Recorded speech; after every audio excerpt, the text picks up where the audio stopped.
I used to think love alone could hold a life together. That if you smiled enough, cooked the right meals, said the right things, somehow the cracks would disappear. But that's not how it works. That's not how marriages die. They don't go out in flames. They fade quietly while you convince yourself the silence is normal. My name is Victoria. For 13 years, I was married to Josh, the kind of man every woman says she wants but few truly appreciate. He built me a home, a life, a future, piece by piece, with hands that never stopped giving. And somehow, I was the one who broke it. But before you think you know how this story ends, don't. Because what I did wasn't just about betrayal, it was about emptiness, about wanting to feel seen again. And the choices I made after that, they changed everything. So stay with me till the end, because the truth about what happened next will make you question what love really means. And if you're new here, hit subscribe to Dark Infidelity Stories, where every story reminds you that not every heartbreak starts with hate. Sometimes, it starts with love that simply runs out. The day we moved into our dream house should have been the happiest day of our lives. It was everything I'd said I wanted. The open kitchen, the wraparound porch, the backyard where our kids, Noah and Lily, could run barefoot until sunset. Josh spent a decade bringing that dream to life. Every nail, every blueprint, every sleepless night. He thought he was building us. But deep down, I already knew I was slipping away long before the final wall went up. I still remember the look on his face that evening, covered in sawdust, eyes shining with pride. He grinned like a boy who just won a trophy. "We did it," he said. And I smiled back even as my heart sank. Because sitting in my purse, hidden beneath my wallet, was a manila envelope that would end everything. He looked so proud, so certain of our future.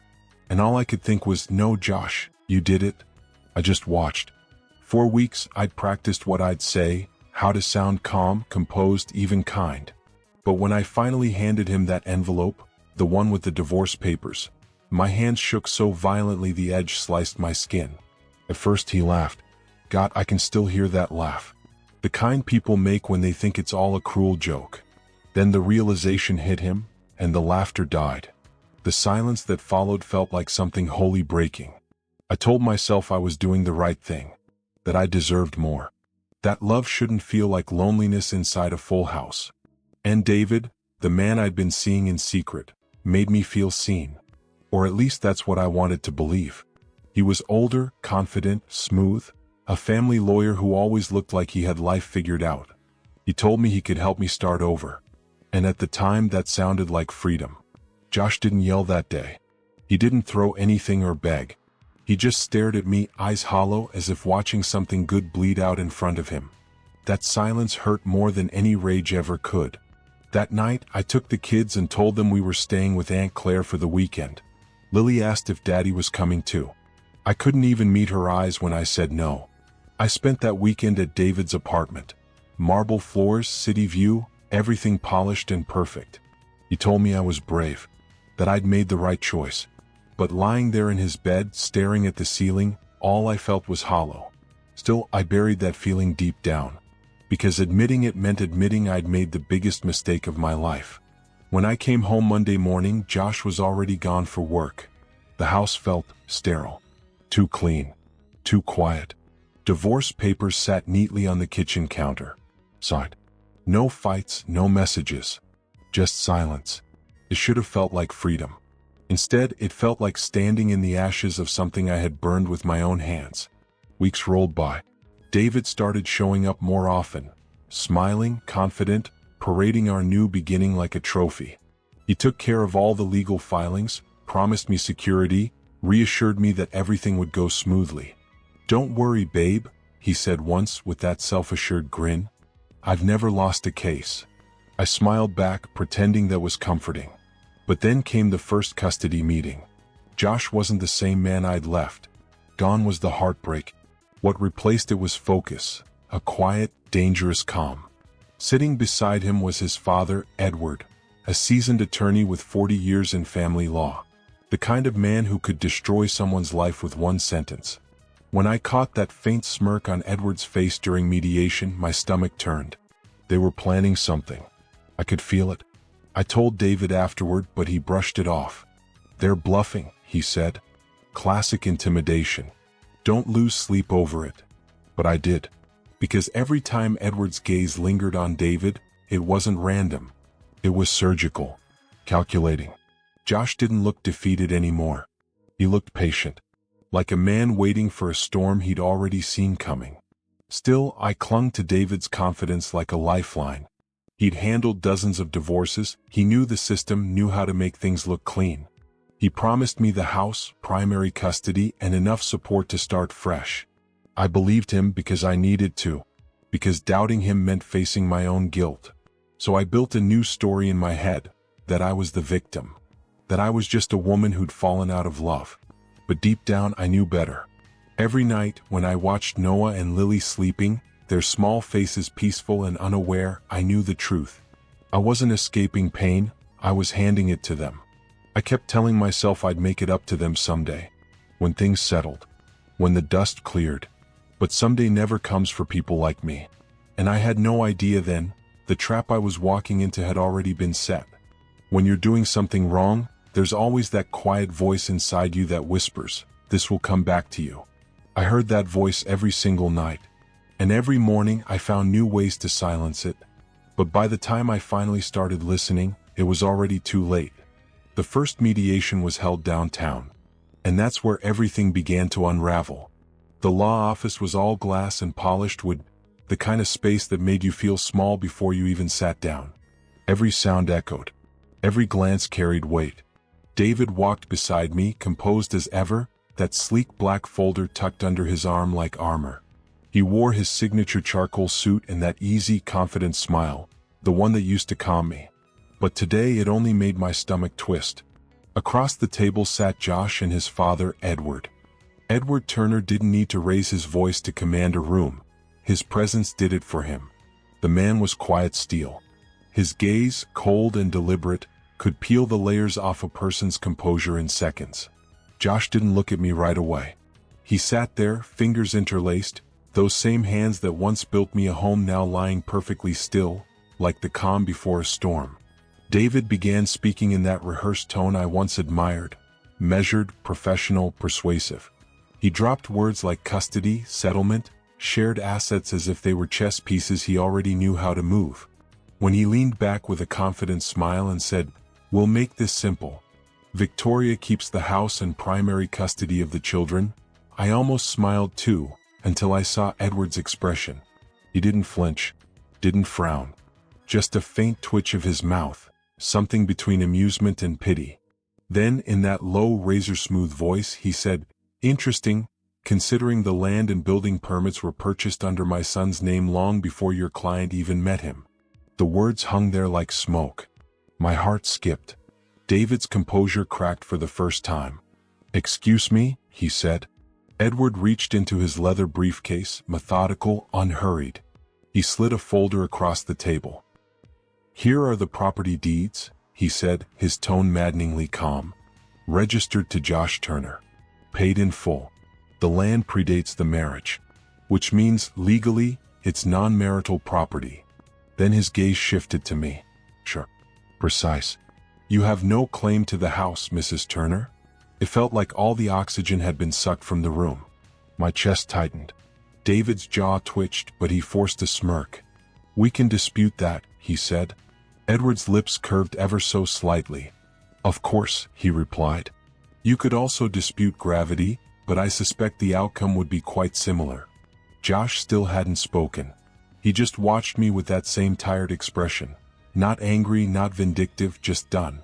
And that, somehow, hurt the most. David flipped through the pages, muttering, "We'll need time to verify these." Edward gave a courteous nod. "Take all the time you need," he said smoothly. Then, after a pause, "Oh, and while you do..." He reached into his briefcase again and placed another stack of papers on the table. This time there were photographs, receipts, credit card statements. When he spread them out, the room fell silent. There they were, my secrets printed in black and white. Hotel bookings, restaurant bills, dates that matched nights I told Josh I was staying with my sister Claire. And then the photos. Me and David outside a restaurant, his hand brushing mine. Another, grainy but unmistakable, The two of us standing in front of his condo parking lot. My vision blurred. My breath came in sharp bursts. Edward spoke again, his voice even. "You were careless, Mrs. Turner, leaving your children with babysitters while you spent nights with your lawyer." David's face went pale. He tried to interject, but Edward wasn't done. "And Mr. Whitmore," he continued, his tone almost polite, "you might want to prepare an explanation for the state bar. They tend to take issue with attorneys sleeping with their clients during active cases."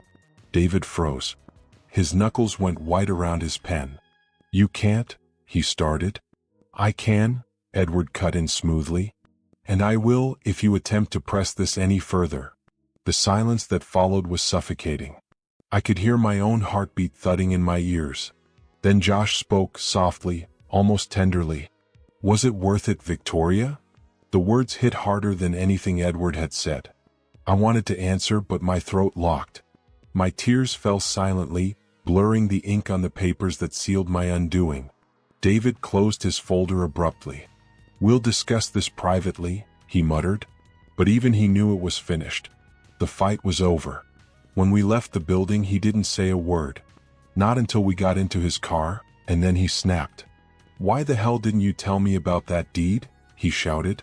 "I didn't know," I cried.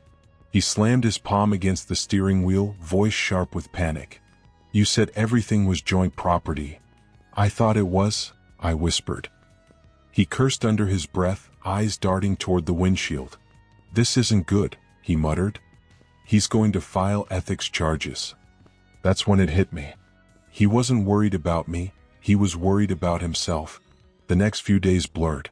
David's calls became shorter, colder, more distant. "I'm handling it," he'd say, but I could hear it in his tone. The same detachment I'd once heard from Josh in those final months. I'd left one man for another who was exactly the same, only this one cared less. By the time the final mediation arrived, it was over before it began. David showed up late, eyes hollow, voice mechanical. Edward dismantled everything, piece by piece, with terrifying precision. Every lie, every secret, every receipt, he laid it all bare. And as I sat there, silent, drowning in the wreckage of my own making, I realized something cruelly simple. I hadn't just lost the house. I'd lost the illusion that I was ever in control. David didn't argue this time. He simply nodded, his shoulders slumped, the fight finally gone from his eyes. The new terms were painfully simple, brutal, even. Josh would have full custody. The house stayed in his name. I'd get limited, supervised visits, and not a single penny in spousal support. By the time that final paper was signed, David had already started fading from my life. His calls stopped. His texts stopped. When I went to his office, the receptionist only offered a polite smile and said he'd taken some time off. Later I found out why. Edward had gone through with the complaint, and David was officially under investigation. I should have been furious with Edward for destroying him. But deep down, I knew David's destruction was self-inflicted, and I was collateral damage in the fire he lit. Josh never gloated. He didn't have to. When I saw him walking out of that office, Noah and Lily holding each of his hands, I realized what I'd truly lost.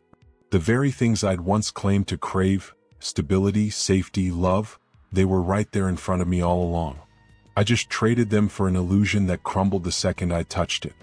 That night, I sat alone in my half-unpacked apartment, surrounded by cardboard boxes and silence. The reflection staring back at me in the dark window wasn't mine anymore. She wore David's perfume on her skin, carried Josh's pain in her eyes, and had nothing left to show for either. For days, I couldn't bring myself to call the kids. What would I even say? Mommy made a mistake? They wouldn't understand. And if they did, they'd never forgive me. A week later, I finally saw them again. A brief, supervised visit at a community center. They looked different, lighter, happier. Lily ran to hug me, but even that felt distant, like a memory I couldn't quite reach. Noah only nodded, eyes downcast. When I asked about school, he mumbled something short and looked away. And when the hour ended, neither wanted to let go of Josh's hand. That's when it finally sank in. I hadn't just lost my husband. I'd lost my family. Piece by piece, my choices had carved them away. My lies, my selfishness disguised as freedom, it had all led me here. That night, the silence in my apartment was unbearable. Once, I hated the quiet in my marriage. Now, it was the only voice that kept me company. Except this silence wasn't peaceful. It was punishment. For the first time in years, I cried until morning, not for losing Josh, but for realizing how blind I'd been to what I had until it was gone. 6 months. That's how long it took for the silence to stop feeling strange and start feeling like home. I drifted between denial and regret, hoping time might soften what I'd done, that one morning I'd just wake up and everything would somehow reset. But forgiveness doesn't appear just because you missed the life you destroyed. I still remember that gray Sunday afternoon when I drove back to the house. The one I used to call ours. The air was thick with the scent of rain-soaked earth. I stood at the front door for 5 long minutes, rehearsing what I'd say. Every word sounded useless. Still, I rang the bell. When the door opened, there he was, Josh. He looked different, calmer, steadier. There was something in his eyes I hadn't seen in years, peace. Behind him, I heard Noah's laughter echo through the hallway and Lily's small voice asking if the pancakes were ready. For a second, I almost forgot why I was there. It felt like stepping into a memory I no longer belonged to. "Hi," I whispered. He didn't smile, didn't move, just crossed his arms and said flatly, "What do you want, Victoria?" Can I come in? Just for a minute?" He looked over his shoulder at the kids, then back at me. "What for?" My throat tightened. "To talk. About us, about the kids." He exhaled sharply and shook his head. "There is no us, Victoria. You made sure of that." His tone wasn't angry, and somehow that hurt more. Anger meant there was still something left. Indifference meant I'd become just another closed chapter. "Please," I said, tears blurring my vision. "It's not what you think. Things didn't work out with David and I." He cut me off. "I don't care what happened with him. You didn't just break my trust, Victoria. You used our kids as a bridge to walk out of our life." I froze. There was no defense, no excuse. Every memory of those nights I'd chosen David over my family flashed in my head, and I felt sick. "Josh, I made mistakes," I whispered. "I wasn't myself. He raised a hand, stopping me cold. "You were yourself. You just didn't like what you had. And now that it's gone, you want it back." Before I could speak, a small voice came from behind him. "Dad, who is it?" It was Lily. Her hair was longer now, falling past her shoulders. When she saw me, she hesitated. "Mom?" Josh said nothing. I knelt down, forcing a smile through trembling lips. "Hi, sweetheart." She took a step forward, but stopped when Noah appeared beside her. He didn't speak, just looked at me with that quiet, uncertain stare only a child betrayed by their parent can give. I reached out, but Noah's hand instinctively found Josh's arm. That tiny gesture shattered me.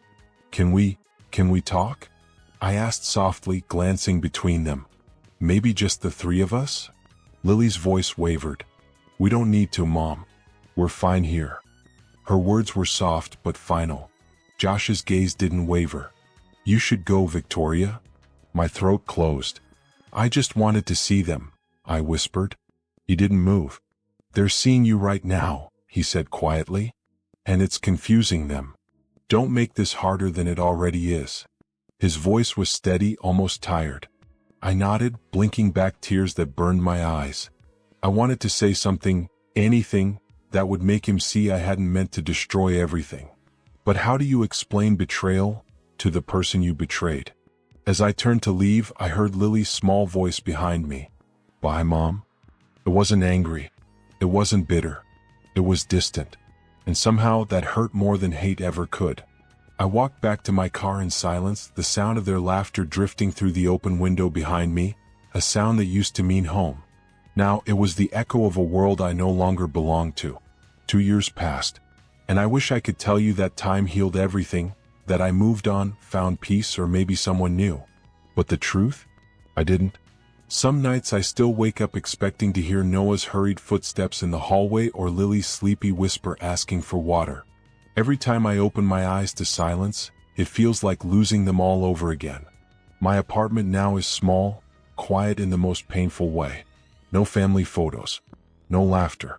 Just a few dying plants I forget to water and a dusty box of toys I can't throw away. I still see the kids, of course. Supervised visits just as the court ordered. But it's never the same. Noah speaks politely but not warmly. Lily hugs me, but it feels like she's comforting me, not the other way around. Josh always stays nearby, close enough to watch, far enough to remind me where the boundaries are. He rarely meets my eyes, but when he does, it isn't anger I see anymore. It's pity, and somehow that's the sharpest cut of all. He's doing well now, really well. His construction business is thriving. A mutual friend once told me people call him the guy who built his dream home and survived the divorce of the decade. They say he's stronger, happier. And I believe it. One night, curiosity, or maybe longing, led me to drive by our old house. The lights were on. The porch was lined with flower pots, the kind kids paint at school. Probably lilies. I sat in the car for a long time, just watching shadows move behind the curtains. Shapes of a life that kept going without me. I thought about knocking. But I didn't. Because that house doesn't belong to me anymore. If I'm honest, it never really did. Josh built that home for us, and I was too distracted chasing an illusion to see that he had already given me everything I ever needed. Sometimes I still think about David, not with love but disbelief. Last I heard, he lost his law license and moved out of state. Maybe he thinks of me sometimes. Maybe I was just another mistake that made his life inconvenient. I'll never know. And maybe it's better that way. A few months after the dust settled, I got a letter from Edward, Josh's father. It was short, polite, but one sentence burned itself into my memory. Some people build homes. Others burn them down and wonder why they're cold. That line has lived in my head ever since.